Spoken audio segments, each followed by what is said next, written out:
So hi everyone, welcome to our YouTube channel mobile से school. मेरे प्यारे बच्चों, पिछले वीडियो में मैंने आपको अभ्यास प्रश्नावली के जो ये 3 सवाल देख रहे हैं आप, इसको मैंने सॉल्व करवा दिया था यहाँ तक। अगर वो वीडियो आपने नहीं देखा है तो उसका डिस्क्रिप्शन बॉक्स में मैं लिंक दे दूँगा, वहाँ से आप जाकर इसको देख सकते हैं।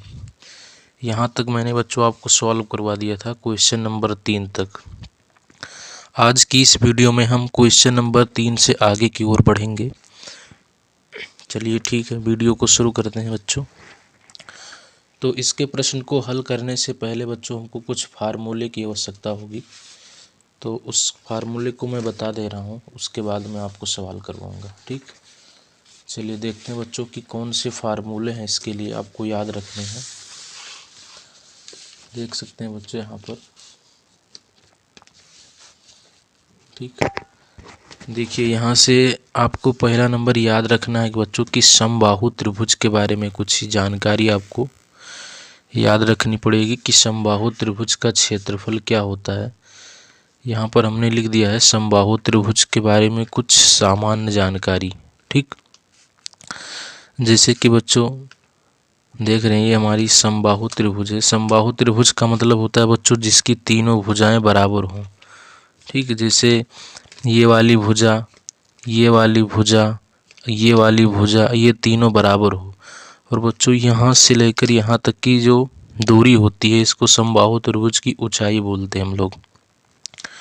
ठीक, जैसे अगर आपको समबाहु त्रिभुज का क्षेत्रफल निकालना हो तो उसके लिए फार्मूला होगा √3/4 गुणे भुजा स्क्वायर, और लास्ट में आपको लिख देना है वर्ग इकाई। इकाई का मतलब कि अगर हमने समबाहु त्रिभुज के भुजा की लंबाई को सेंटीमीटर में नापा है तो यहाँ पर इकाई की जगह पर सेंटीमीटर ले लेंगे। ठीक, अगर समबाहु त्रिभुज की भुजा की लंबाई को मीटर में नापा गया है तो यहाँ पर हम इकाई की जगह पर बच्चों मीटर ले लेंगे। ठीक, मान लीजिए कि आपने समबाहु त्रिभुज की लंबाई को बच्चों ये मान लिया है, तो यहाँ पर भुजा की जगह पर हम ये भी लिख सकते हैं। ठीक, तो ये हो जाएगा √3/4 गुणे ये स्क्वायर वर्ग इकाई। ठीक, बच्चों जैसे अगर आपको समबाहु त्रिभुज की ऊंचाई निकालनी है तो उसके लिए फार्मूला होगा √3/2 गुणे भुजा।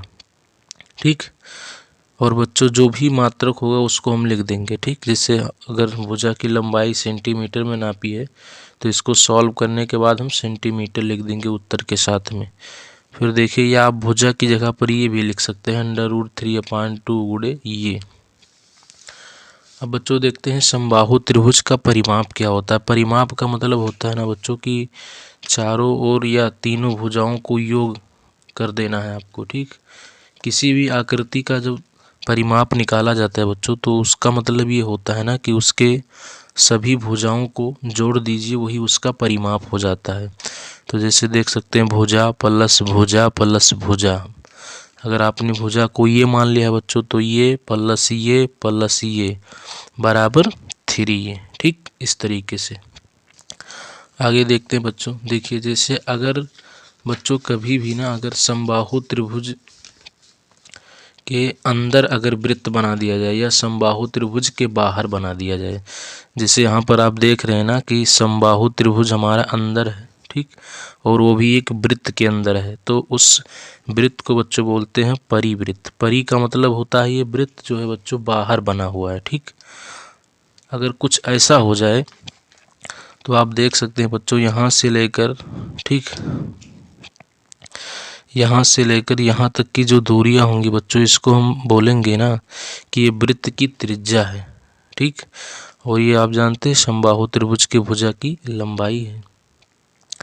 तो अगर बच्चों समबाहु त्रिभुज के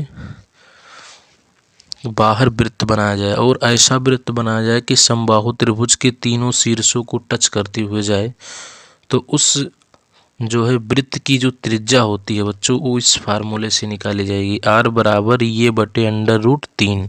ये का मतलब है समबाहु त्रिभुज की भुजा की लंबाई।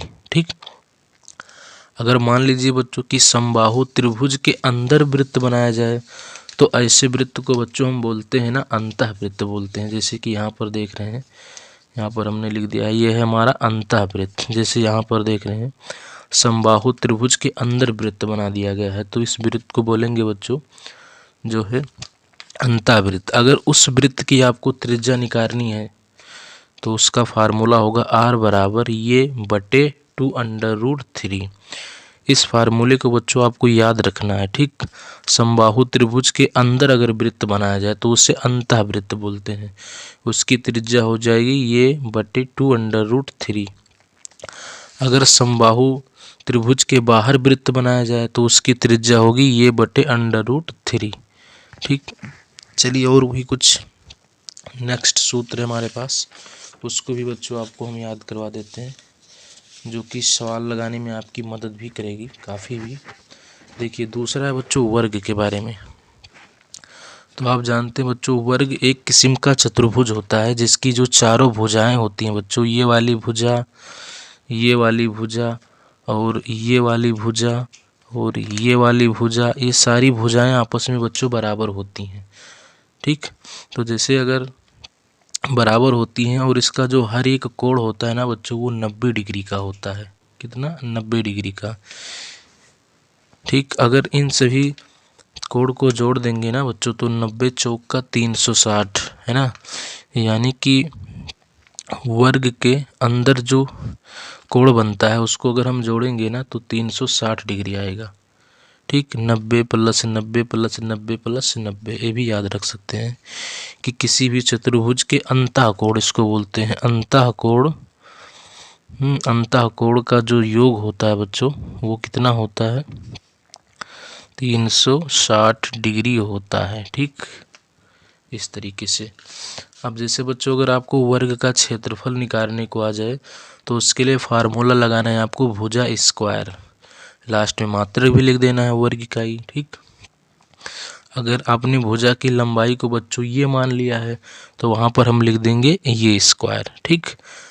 अब आगे देखते हैं बच्चों दूसरा सूत्र है हमारा वर्ग का परिमाप। परिमाप का मतलब जैसा कि भी हमने आपको बताया बच्चों, सभी भुजाओं की लंबाई को जोड़ देंगे, भुजा प्लस भुजा प्लस भुजा प्लस भुजा, यानी इसको बोल सकते हैं बच्चों 4 गुणे भुजा, ठीक।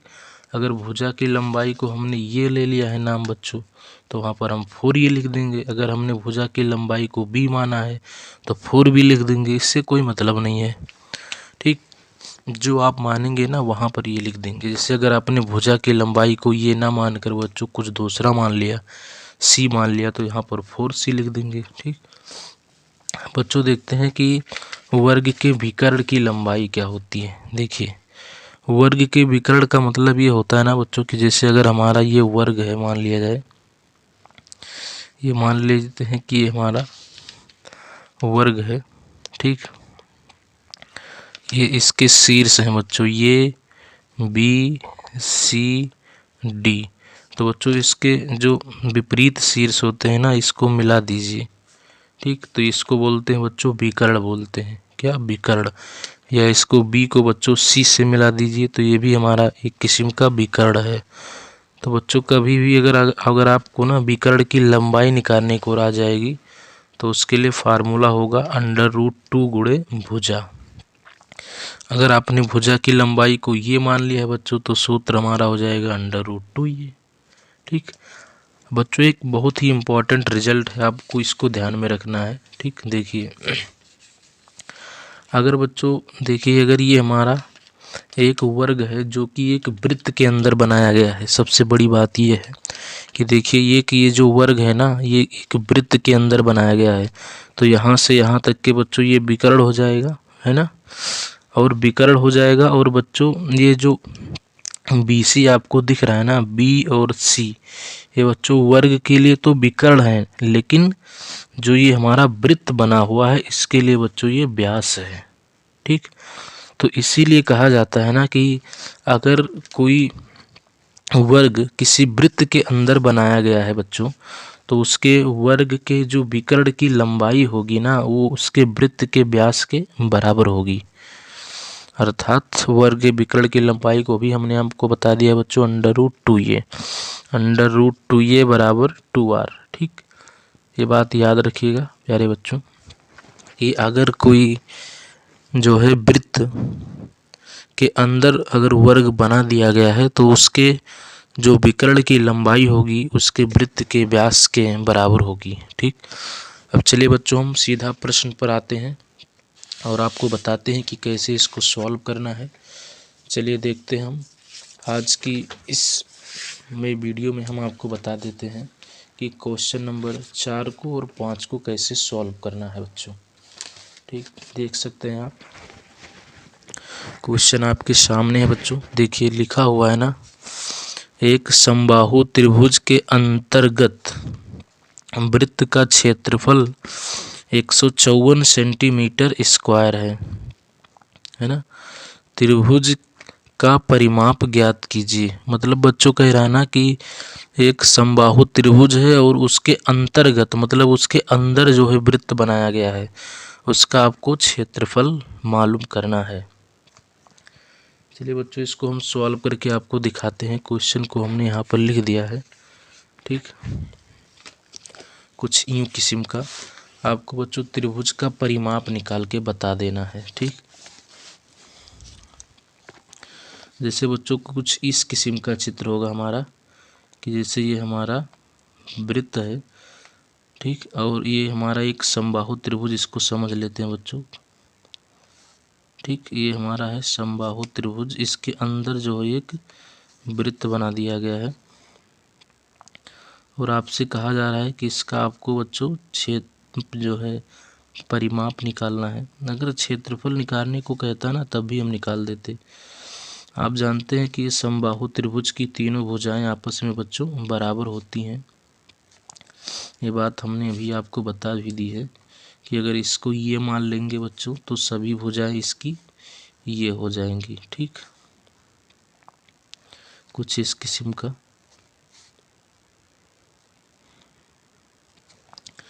देखिए बच्चों ये चीज़ आपको दे दिया गया है ना कि समबाहु त्रिभुज के अंदर जो वृत्त बनाया गया है उसका क्षेत्रफल आपको पता है। यानी बच्चों ये हमारा कैसा वृत्त है, तो इसको बोल देते हैं बच्चों कि हमारा है अंतःवृत्त। अंतःवृत्त का मतलब कि समबाहु त्रिभुज के अंदर जो वृत्त बनाया जाता है उसको बच्चों अंतःवृत्त बोलते हैं। तो देखिए समबाहु त्रिभुज के अंदर वृत्त का क्षेत्रफल आपको पता है 154 सेंटीमीटर स्क्वायर।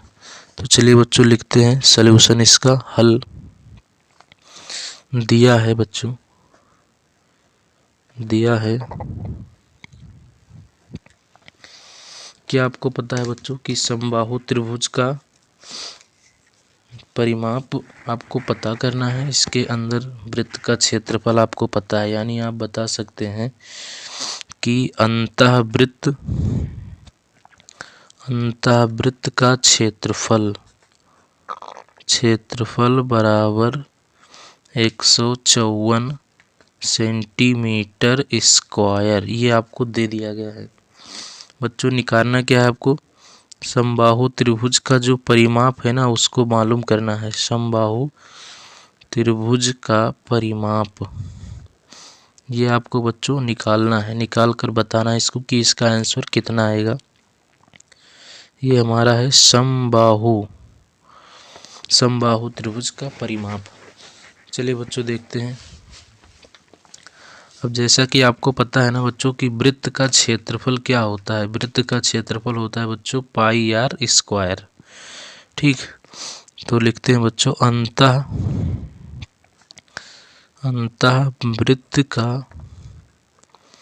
अंतःवृत्त का क्षेत्रफल हम जानते हैं बच्चों पाई आर स्क्वायर होता है ना।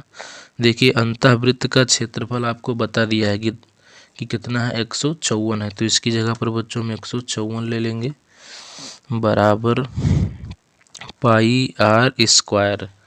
अब देख सकते हैं ना बच्चों यहाँ से हमको आर का मान निकालना है, तो आर का मान हम यहाँ पर जो है रख देते हैं। आर स्क्वायर का मान यहाँ पर हम रोक लेते हैं बच्चों। तो 154 हो गया और देखिए जो पाई है बच्चों इधर गुणा में है ना, इधर लाएंगे तो ये भाग में हो जाएगा। ठीक, पक्षांतर का नियम आप जानते हैं बच्चों। पाई का मान रख देते हैं बच्चों, क्या होता है पाई का मान 22/7 होता है। बराबर आर स्क्वायर। अब आप जानते हैं ना बच्चों की बटा के ऊपर अगर बटा हो तो इसको हम बच्चों पलट देते हैं। ठीक, तो यहाँ से हो जाएगा आर स्क्वायर। ये जो 7 है ना बच्चों, ये यहाँ पर 154 में जो है गुणा हो जाएगा, तो ये हो जाएगा 154 गुणे 7 बटे 22। ठीक, इसको काट देते हैं बच्चों, तो देख सकते हैं ना 22 सत्ते 154 होता है बच्चों, है ना। 7 दूनी 14 के 4 हाथ हैं 1, 7 दूनी 14 1 15 बच्चों, ये हो जाएगा 7 गुणे 7, 7 सता 49। ठीक, तो ये बच्चों हो जाएगा आर स्क्वायर बराबर 49। यहाँ से हम आर को रोक लेंगे बच्चों, तो लेंगे 49 का वर्गमूल, तो 49 का वर्गमूल हो जाएगा बच्चों 7। ठीक, तो यानी बच्चों आपको ये पता चल चुका है ना कि जो वृत्त की त्रिज्या है वो कितनी है, 7 है ना। बच्चों आपको क्या निकालना है, त्रिभुज का परिमाप निकालना है ना, इस बात को ध्यान में रखना है आपको। तो देख सकते हैं ना बच्चों, हमने भी त्रिज्या निकाली है, परिमाप तो भी निकाला नहीं है।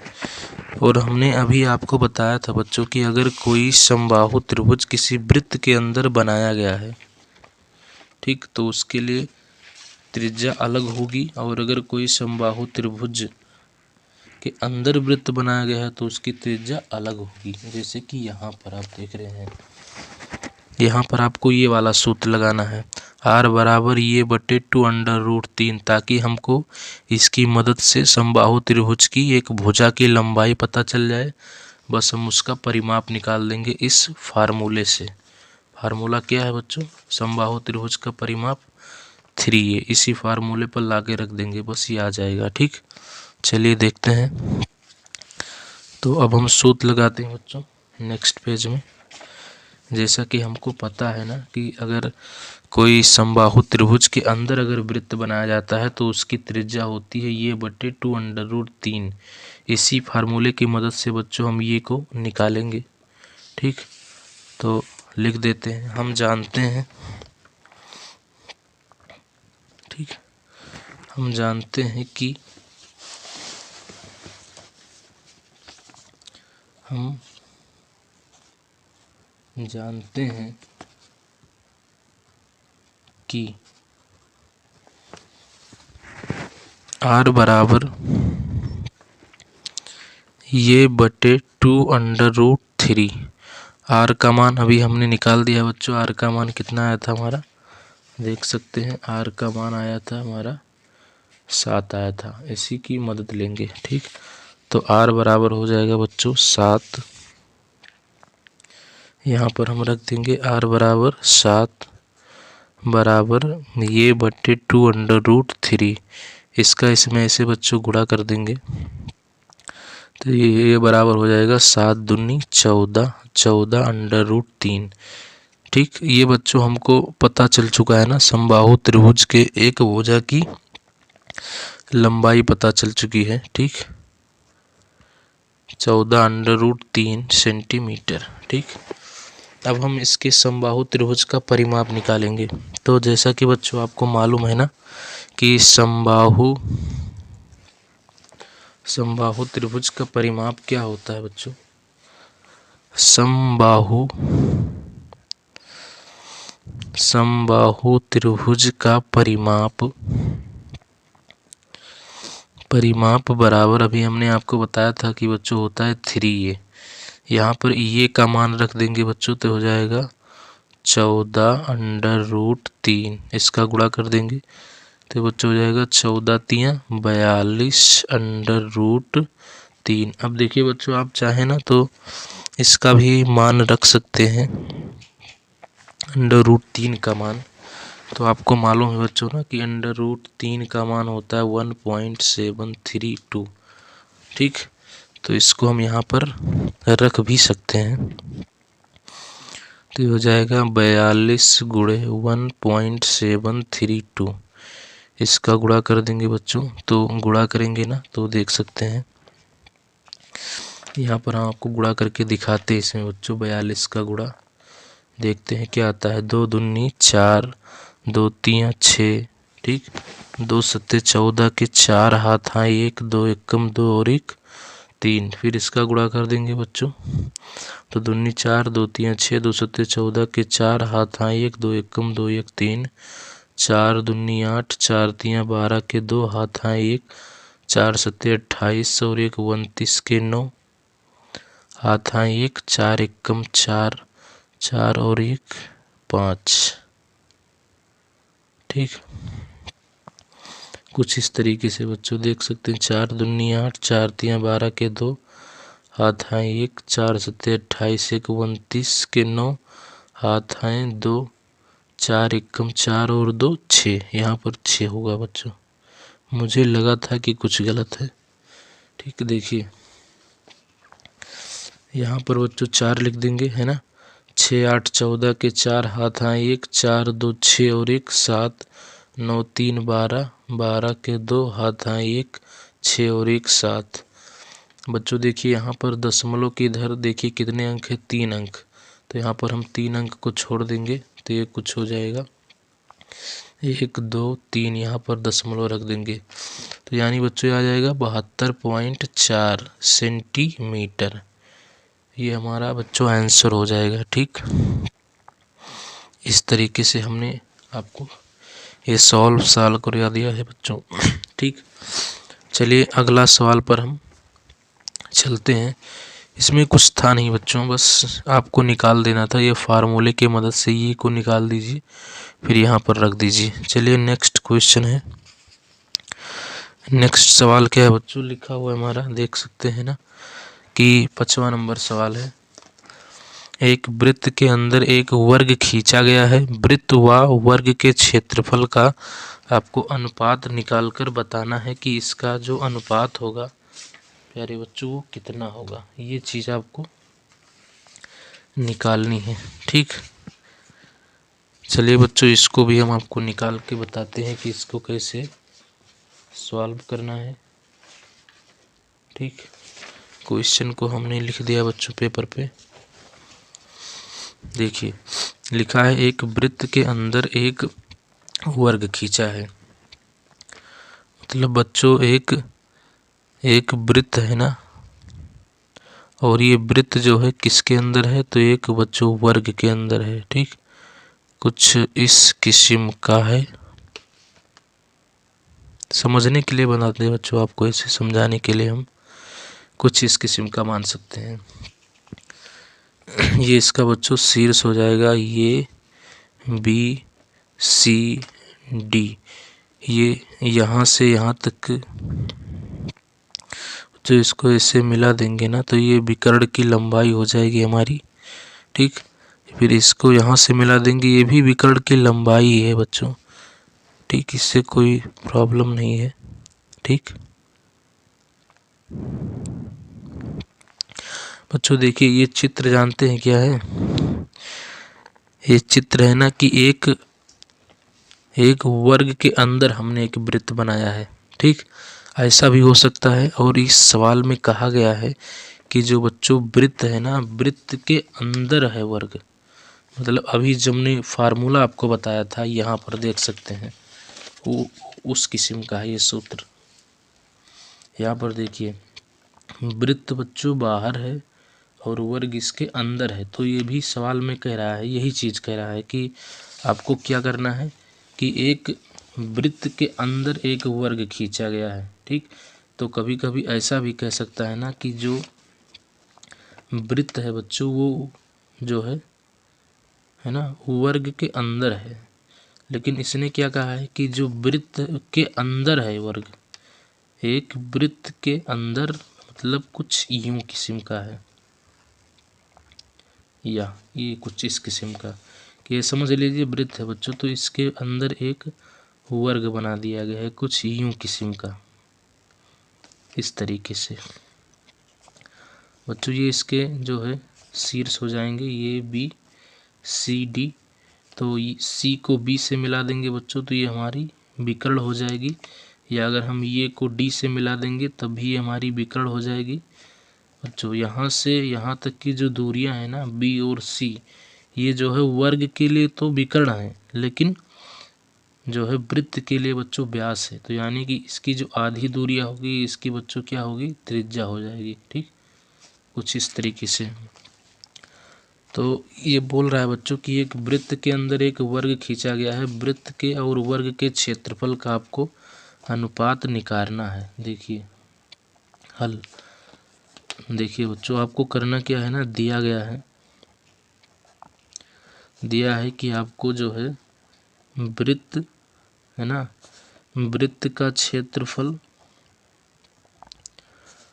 और वर्ग के क्षेत्रफल का आपको अनुपात निकाल के बता देना है कि इसका अनुपात कितना आएगा।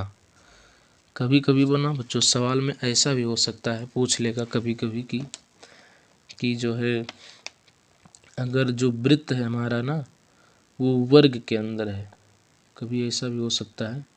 तो याद रखिएगा हमने आपको फार्मूला जो बताया हुआ है वो ये बताया है कि वृत्त के अंदर है वर्ग, ठीक, ना कि वर्ग के अंदर है वृत्त। तो इसको बच्चों यहाँ पर नहीं लगाना है, इस चित्र आपको हमने समझाने के लिए बनाया है। एक वृत्त के अंदर एक वर्ग खींचा गया है। ठीक बच्चों, अगर हम इसके भुजा की लंबाई को बच्चों ये मान लें, ठीक, तो आप जानते हैं इसकी सभी भुजाएं बराबर होती हैं, तो सभी अपने आप ये हो जाएंगी, ये। ठीक, बच्चों आपको पता है ना कि वृत्त का क्षेत्रफल क्या होता है, वृत्त का क्षेत्रफल होता है, ये चीज़ आपको बता देना है। ठीक, तो चलिए बच्चों हम जानते हैं वृत्त का क्षेत्रफल और अनुपात लेना है बच्चों वर्ग का क्षेत्रफल, वृत्त का क्षेत्रफल का अनुपात निकालना है वर्ग के क्षेत्रफल से। तो जैसा कि आपको मालूम है ना बच्चों, वृत्त का क्षेत्रफल होता है हमारा पाई आर स्क्वायर, है ना। फिर वर्ग का क्षेत्रफल होता है, आपको हमने अभी बताया है कि वर्ग का जो क्षेत्रफल होगा तो कितना होगा बच्चों, यहाँ से देख सकते हैं वर्ग का क्षेत्रफल होता है ये स्क्वायर, है ना, ये स्क्वायर। तो यहाँ पर इसको रख देना है ये स्क्वायर। ठीक बच्चों, देखिए अभी हमारा आंसर नहीं आएगा, क्यों नहीं आएगा, क्योंकि अभी हमने आपको बता दिया है कि अगर कोई वर्ग वृत्त के अंदर बनाया जाएगा तो उसके वर्ग के जो विकर्ण की लंबाई होगी बच्चों वो वृत्त के व्यास के बराबर होगी। तो यहाँ से हम ये का मान निकालेंगे और फिर उसमें रख देंगे, उसके बाद ये आएगा आंसर। ठीक, तो इसको मान लेते हैं बच्चों, इसे कुछ समीकरण एक मान लेते हैं। तो बच्चों जैसा कि हम जानते हैं हम जानते हैं कि वर्ग के विकर्ण की लंबाई, हम जानते हैं बच्चों कि वर्ग के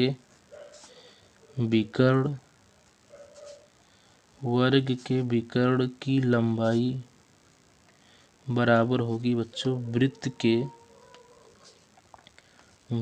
के व्यास के बराबर होगी। तो वर्ग के विकर्ण की लंबाई होती है बच्चों √2, ये अभी हमने आपको बताया। वृत्त का व्यास होता है बच्चों 2r। यहाँ से हम जो है चाहे आप r का मान निकाल लीजिए बच्चों, चाहे ये का मान निकाल लीजिए, यहाँ पर हमको इस्तेमाल केवल करना है। ठीक, तो चलिए हम ये का ही मान निकाल देते हैं। तो यहाँ पर हो जाएगा ये बराबर 2r, है ना, 2r बटे √2। इसको बच्चों और अच्छे से लिखे ना तो इस 2 को हम ऐसा भी लिख सकते हैं √2 गुणे √2, क्योंकि √2 और √2 का गुणा करेंगे ना तो बच्चों 2 ही आ जाएगा। ठीक, r और बटे में √2, यहाँ से एक काट देंगे तो बच्चों हो जाएगा √2r। तो यानी बच्चों ये का मान हमारा हो जाएगा ना √2r। इसका मान आपको समीकरण 1 में रख देना है। ठीक, तो लिखते हैं बच्चों ये बराबर √2r समीकरण 1 में रखने पर। तो बच्चों समीकरण 1 हमारा ये था, है ना। लिखते हैं वृत्त का क्षेत्रफल, है ना, वृत्त का पहले समीकरण 1 लिख देते हैं, वृत्त का क्षेत्रफल अनुपाते वर्ग के क्षेत्रफल, वृत्त का क्षेत्रफल पाई आर स्क्वायर, वर्ग का क्षेत्रफल बच्चों ये स्क्वायर। तो यहाँ से प्यारे बच्चों आपको ये का मान रख देना है, ठीक। तो ये का मान कितना है, √2r, इसको यहाँ पर रख देंगे बच्चों √2r। चूँकि इस पर स्क्वायर है ना, तो इस पर स्क्वायर लगाना पड़ेगा हमको। तो यहाँ से हो जाएगा बच्चों पाई आर स्क्वायर अनुपाते, अब देखिए √2 का स्क्वायर करेंगे बच्चों तो क्या आएगा हमारा, केवल 2 आएगा, और r का स्क्वायर करेंगे तो आ जाएगा हमारा r स्क्वायर, ठीक। यहाँ से बच्चों r स्क्वायर और r स्क्वायर आप काट सकते हैं, तो ये हमारा बच जाएगा पाई अनुपाते 2, ठीक। तो बच्चों पाई अनुपाते 2 ना इसका आंसर हो जाएगा, ठीक। यहाँ से इसको लिख सकते हैं पाई अनुपाते 2, ये हमारा आंसर है, ठीक।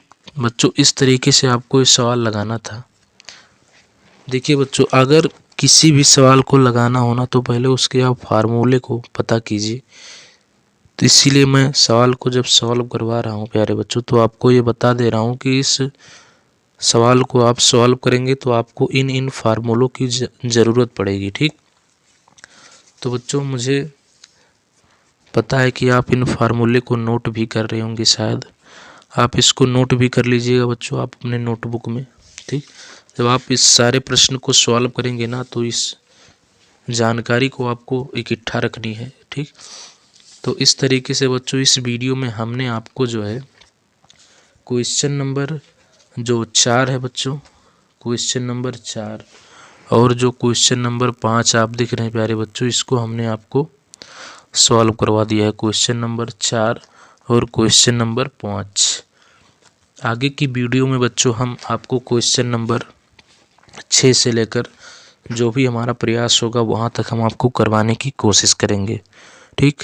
चलिए बच्चों मिलते हैं अगले वीडियो में, तब तक के लिए बाय बाय, पढ़ते रहिए, ठीक बच्चों।